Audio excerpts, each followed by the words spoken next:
but this is a place that usually is not visited by many schools. And in particular, when I went to Virginia to do my fieldwork, I tried to go with the school that I worked at to spaces, and the principal said yes to the museum and not to the park, because what are they going to learn here, right? What is it that you can learn from a space where there is no guide, where you just walk around? And I think one of the interesting things about this space is that it allows for us to think of pedagogy, learning, and studying in different spaces. One aspect that I did not include in the book, because I got to read this book after I finished mine, is there's a philosopher of education called Tyson Lewis who wrote a book distinguishing between learning and studying. And he said learning is the reigning paradigm in education right now, and it's set up by the objectives one sets in advance. Learning, you can be done with learning by assessing that learning and figuring out whether you have learned or not. You can establish in advance the endpoint, and you can say you're done. Study, on the other hand, is a dwelling. It's a way in which you get submerged in a particular topic without necessarily knowing why you're getting there, and definitely not knowing when it's going to end, because there are no indicators, no measurable indicators of when study is over. So, in a way, what I'm trying to say here is that a few things is that, first of all, the park offers a possibility of study that pushes against the limits of schooling. Because in schooling, more and more, it becomes harder to find spaces of study. Which is not to say that that's the only thing schools should do. I have to be very clear here. I think the museum, I think the textbooks and all that have a very important role in schooling. But the museum, in some ways, does something that schools already can do. They don't necessarily do it well, and the museum does it differently. But this idea of presenting a place in which the lessons to be learned are predetermined and are clear. The park, on the other hand, it presents a notion of democracy that is different, that is based on trust and on the possibility of things going wrong, on the possibility of circulating that space and not knowing in advance what kids or adults are going to learn from it, of maybe people going to the space and learning nothing. And I think that possibility is necessary to think about how to incorporate that possibility into schooling, into thinking of the curriculum in different ways. Because otherwise we're foreclosing by trying to plan something that's unplannable. If we try to plan democracy in advance, the risk is that we're foreclosing possibilities of disruption. We're foreclosing possibilities of a different understanding of democracy, which is closer to what Rancière is posing. Democracy not as a system of government that's predetermined in advance, but democracy as the act of disruption of that particular way of sensing the world.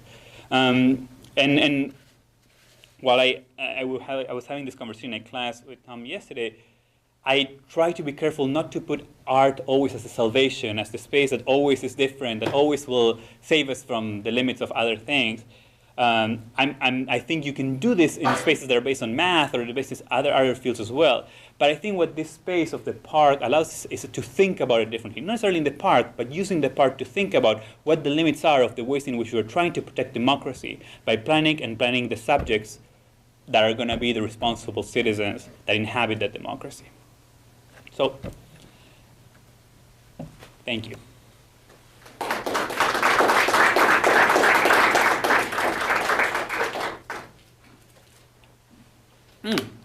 Yes. The Malvinas War, if I well remember, did have the support of the people. Yes. And then, was it also then in the end something that broke down the military? Well, the terrible failure of that war. I mean, what it showed was, first of all, it made very evident the control of the military over the media. Because while the media was claiming that Argentina was winning, people were being slaughtered. It was, many people read the Malvinas War itself as a last resource of the military to recapture the popular imaginary by creating a nationalistic sentiment against the British. But it was such a, it was such a slaughter of the Argentine force, a ridiculous war in some ways, that the failure of the war, if the war had been won, which would have been ridiculous, but if the war had been won, maybe the dictatorship would have subsisted a few more years. But it's an if, I don't know. No, in the long aftermath of years, do you see a chance that Argentina may eventually get back like Malvinas? I don't know. Within the global perspective, with global justice? I don't know. It's really not my topic, and I have particular feelings that are not very welcomed within Argentina. I do think that it's very paradoxical to speak about the self-determination of the people when we're talking about places like Bolivia and Ecuador and all that, but not necessarily asking the people that live in Malvinas what they want. It's a very complicated topic, and maybe we can have a conversation after this time, but it's a little bit outside this, and it's more about my amateur opinions on that. That I'm sure that here many people are much more experts on that war than I am. So you have lots of time afterwards. Yeah. Okay. Xenia. Well, yesterday was the anniversary of Yes. Dia de la Memoria, the anniversary of the beginning of the dictatorship. But what's interesting to me in Parque de la Memoria is the fact that the part that attracts most of the visitors is the one you didn't show, which is with photographs of the disappeared. And it's not a permanent, I mean, it's the exhibit that is organized by HIJOS and some of the human rights groups. But it's something that citizens learn from early on as representing the reaction to the dictatorship. While the arts, which is where I come from, unfortunately, is not something that people know how to read, as you said. Some of these abstract sculptures could be anywhere. So how do you negotiate those two points through the studying and learning paradigm? So I think, first of all, it's very interesting. So how certain images, right? What the right kind of learning from dictatorship is, right? The right kind of learning is looking at silhouettes. Like there are certain icons of dictatorship. It became icons, and so now those reflect dictatorship, even though those, of course, in another context would reflect something else, right? But that's why I think it's so interesting to think of the potential of the park, the parts of, so like I said, the art in the park is always empty. There's no one there, right? Because people don't know what to do with it. And so what I would say is that in terms of schooling, in terms of curriculum, the first part, the icons and the clear lessons are necessary. That's an important part. But I think, in my experience at least, most schools are already trying to do that, sometimes more or less effectively, right? But it's interesting to think of why is it that schools are afraid of not knowing what to do with art? Why is it that schools are afraid of having a place in which students may not learn anything, right? And just for those of you who are not necessarily familiar with the Argentine education system, it's not a system that is so pressed on like standardized testing like the US, where there's no time, where it's like, it's not such a regulated system as here. So it's not a matter of people don't have time to do that. I mean, I love teachers. Teachers never have time. We never have time to do anything, but you could have the time if you wanted to. But there's a hatred of democracy. There's a fear of what the possibility is of trusting students to make their own meanings out of the space, even when I don't think that should never mean abandoning the other part. But I think that a space like the park and many other possible experiences that I think are encounters in the Deleuzean term, like means encountering something that's outside the image of thought, encountering something where there's no rules that tell you what to make of it. That presents a potential for a different kind of curriculum that I think we need to start embracing. But the question is whether that would be a curriculum, because in a way a curriculum is a planning. So that's what the tension is. The curriculum is the planning of those experiences. So if this experience that by definition cannot be planned, then how do we make sense of them? Yeah, I mean, in that sense, it's interesting also that the movie that became iconic of the dictatorship and won Oscar is about the teacher. It's about the educational system. Right. Yeah. So how does what you talk about, what you study, fit with the rhetoric you often hear in the Argentinian youth that says this is the first time and the only time we can be Argentinos, we can can build history and learn things as ourselves, not how we relate to the States, how we relate to the West, and that previously our system has always been what sort of trickles down comes from up there. How does that fit? Can you say more about the question, because I'm not sure I fully understand it. So, often when you talk about Argentinian history and government, it's always very closely tied with the United States. No, I didn't say that. Well, not, but what's happening? Oh, you mean me? You mean in general? In general. Oh, in okay, general. sorry. How the dictatorships were conducted and Oh, influenced, okay. and how the history defines itself as what sort of came from up here, but from here. So, and it is often said that now this is the time when we don't have to relate to what's happened in the United States or how they did things in Europe or how they did things in the States. We can do things like we do, like Argentina. So how does that sort of? Yeah. So I think I can answer that in several layers. Well, first of all, the notion we are now ourselves, we are now our own nation, is an Enlightenment notion. It's not a notion of Argentina. I'm sorry to burst the bubble of nationalism saying Argentines are not unique.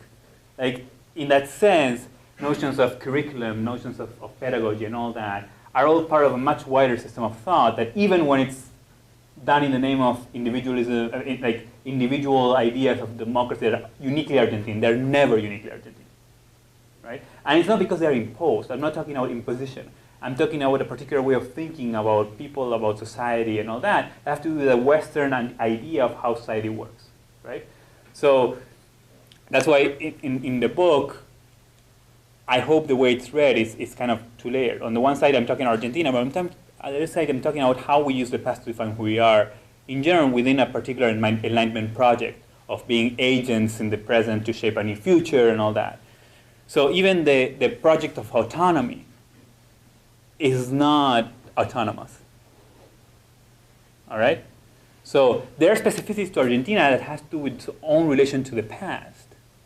But the way in which the past is conceived as a progressive narrative, right? That's not Argentine, that's not American, that's not European, that is modern. Yeah? I was interested in what you were saying about how long it's taken, how it took Argentina 20 years to get a handle on this event that was so obviously a horrible event. Yeah. And how's that happened in so many places? I mean, it took Pinochet 30 years to get to trial. So, it's happened in so many places in the world. We have to declassify information. We have to go through this whole process, and finally we can talk about it. Finally we can do this almost to the point where all those people are dead, all those generals are already dead, and it's almost become irrelevant. And so I was wondering if that's just happens everywhere, if we need those 20 years to, or in the case of Argentina, and sorry, this is such a long question, but I don't know if you're familiar with so I'm thinking of the documental Memorias en Saqueo, which is basically talks about how the dictatorship was horrible, but what happened during the Menem years was even worse because the neoliberal, the process of privatizations and everything made had a permanent negative effect on Argentina, which was started during the dictatorship. But so and those processes are more complicated to understand. So the threats to democracy now are more complicated.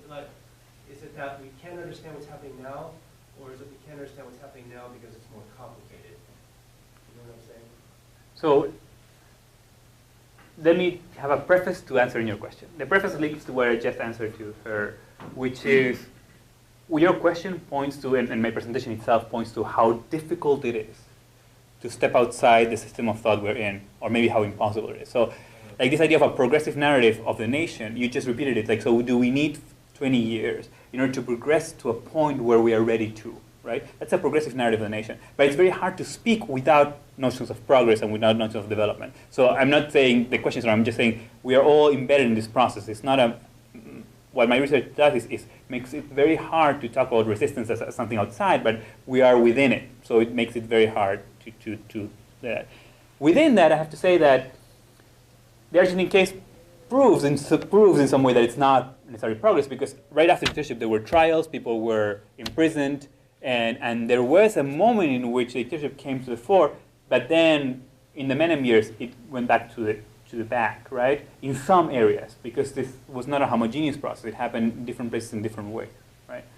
So I don't know if I wouldn't be comfortable probably putting a normalizing process on, okay, do all societies in the world need 20 years to process this? Like, I don't think that kind of statement, because what that does is impose a particular framework on the events of the world as if they were all the same, and I don't think they are, right? There was a second part of your question, but I don't remember. Yeah, I mean, do you think that as different societies, we can talk specifically about Argentine society or American society, has difficulty recognizing what are the threats to those to democracy today? Like, it's easy to look back and say 20 with a historical perspective and say, well, yes, this horrible dictatorship was obviously a threat to democracy, but it's harder to recognize, or more controversial to recognize, to point a finger today and say, well, today the threat to democracy is this. That's my dad's answer, right? It's like, it was normal for me.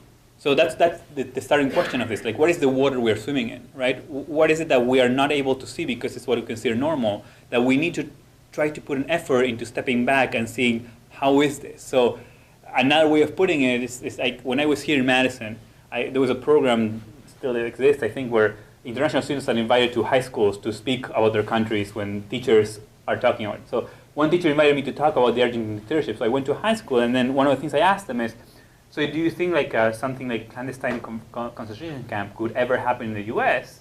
And they said, no, of course not. We are different.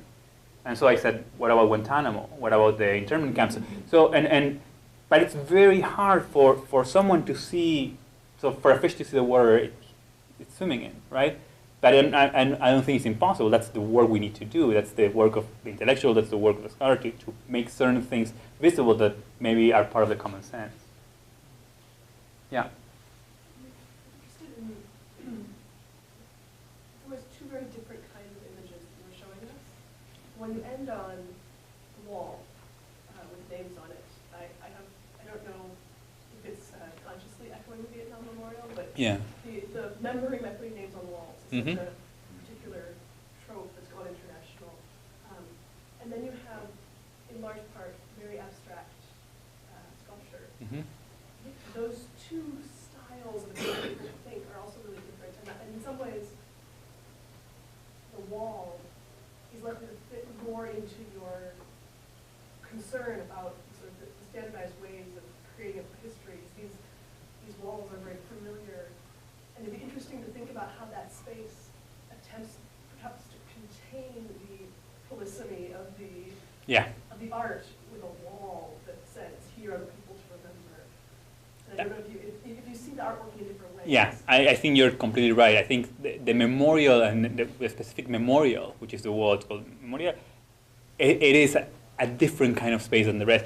But what's also interesting is this one here, which this used to be actually many of these. So they're part of a group called Grupo de Arte Callejero, a group of street art, who used to put these signs in the middle of the city, kind of disrupting the flow of the city by altering traditional traffic signs and the fonts and all that to signal certain things. So in the middle of the city, there would be a sign saying, X concentration camp 5 kilometers in that direction, right?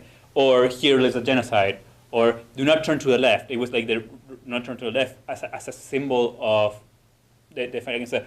But when this is kind of shifted to this park, where it's out of context and it's that as part of an exhibit, something changes, right? And so it's even, so there are many layers to this that I can, by the way, if anyone is interested in the book, email me. Because the book is really expensive and I'm sending in the PDF. and there I go a little bit more into that. I'm sorry, she had a question and then, yeah. Yeah, I'm just curious, since you've been talking about how the past has been very significant in constructing private citizens, I'm curious to know if you have looked at the indigenous past practices, how they have contributed, or are they relevant to contributing to the citizens? Right.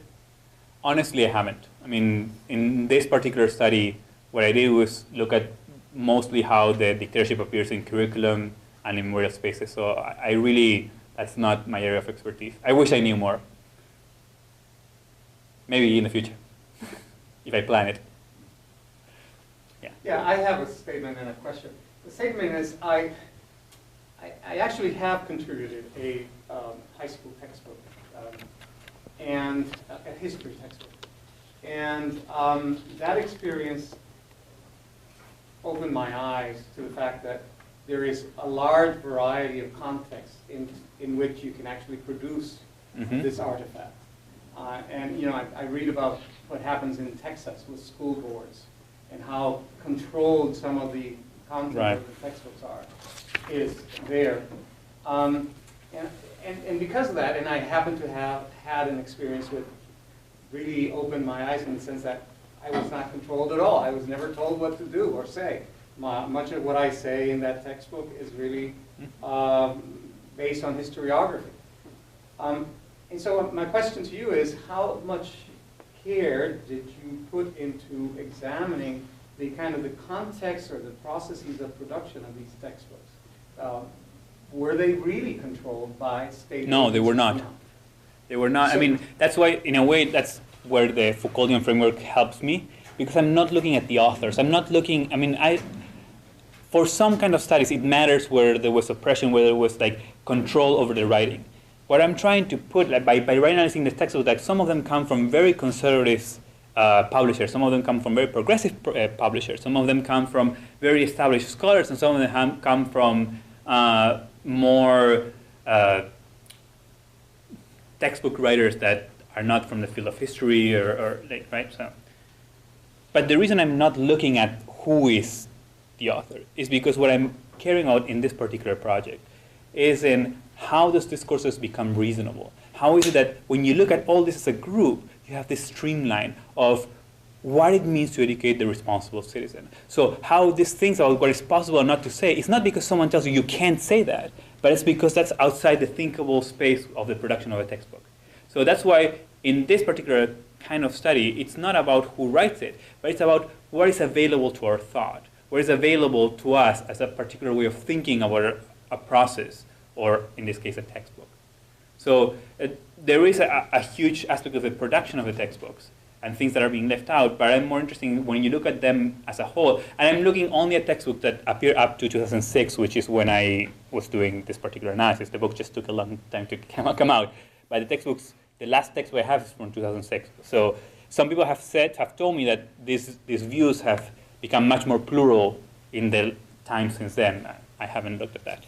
Can I follow? Yeah, of course. Then why not look at the historiography of contemporary Argentina?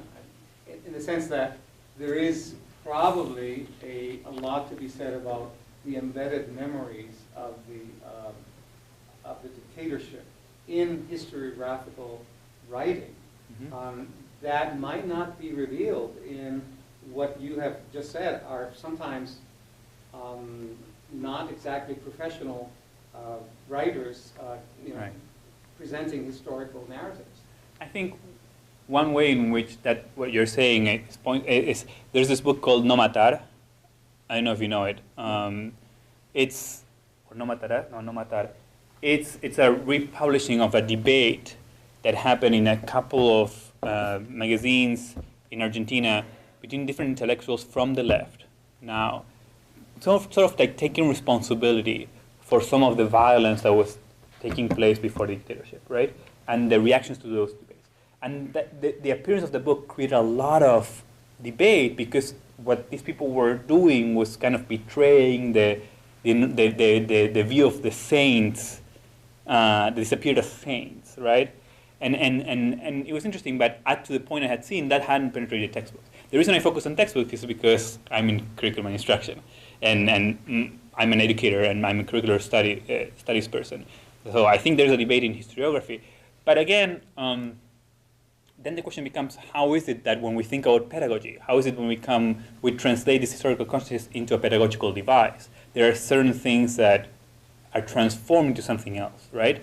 Tom Popowitz talks about alchemy in terms of how the content of history, the content of math, when it becomes pedagogical, becomes something else. Not because it loses seriousness, but it becomes something that is supposed to form a person in its psychological development as a citizen and as a good person. So there are things that are infused in it, things that change, so it becomes something different. So the reason I'm not looking at a historical basis is because my interest is in the field of education.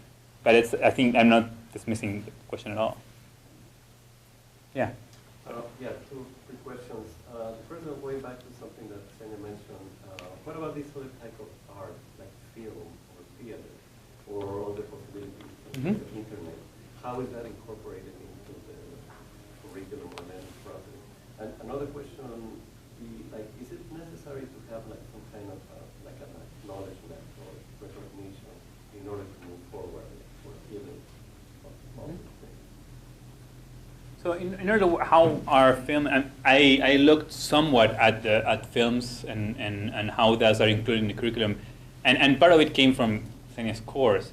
It's interesting the kinds of films that make into curricula. The kinds of films that tend to make into curriculum are films that have clear lessons, that have clear good and bad guys, that have clear establishment of why is it that we should value the present, democracy, that, and how terrible that time was. Whereas films that are a bit more complicated in their views, like Los Rubios, are never part of the curriculum because, again, what are students going to make out of this? So the problem remains. I mean, even in its other forms, the issue with pedagogy is the need to establish goals or lessons in advance of the experience that students are going to go through, right? In order to protect the democratic essence. And your second question, which you get submerged in a particular topic without necessarily knowing why you're getting there, and definitely not knowing when it's going to end, because there are no indicators, no measurable indicators of when study is over.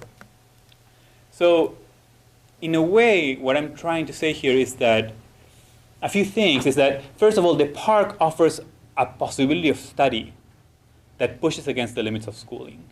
Because in schooling, more and more, it becomes harder to find spaces of study.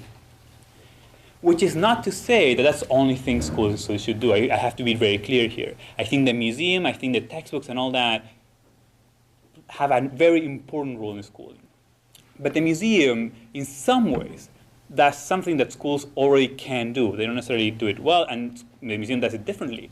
But this idea of presenting a place in which the lessons to be learned are predetermined and are clear. The park, on the other hand, it presents a notion of democracy that is different, that is based on trust and on the possibility of things going wrong, on the possibility of circulating that space and not knowing in advance what kids or adults are going to learn from it, of maybe people going to the space and learning nothing. And I think that possibility is necessary, but this is a place that usually is not visited by many schools. And in particular, when I went to Virginia to do my fieldwork, I tried to go with the school that I worked at to spaces, and the principal said yes to the museum and not to the park, because what are they going to learn here, right? What is it that you can learn from a space where there is no guide, where you just walk around? And I think one of the interesting things about this space is that it allows for us to think of pedagogy, learning, and studying in different spaces. To think about how to incorporate that possibility into schooling, into thinking of the curriculum in different ways. Because otherwise we're foreclosing by trying to plan something that's unplannable. If we try to plan democracy in advance, the risk is that we're foreclosing possibilities of disruption. We're foreclosing possibilities of a different understanding of democracy, which is closer to what Rancière is posing. Democracy not as a system of government that's predetermined in advance, but democracy as the act of disruption of that particular way of sensing the world. And while I was having this conversation in class with Tom yesterday, I try to be careful not to put art always as a salvation, as the aspect that I did not include in the book, because I got to read this book after I finished mine, is there's a philosopher of education called Tyson Lewis who wrote a book distinguishing between learning and studying. And he said learning is the reigning paradigm in education not right now, and it's set up by the objectives one sets in advance. Learning, you can be done with learning by assessing that learning and figuring out whether you have learned or not. You can establish in advance the endpoint, and you can say you're done. Study, on the other hand, is a dwelling. It's a way in which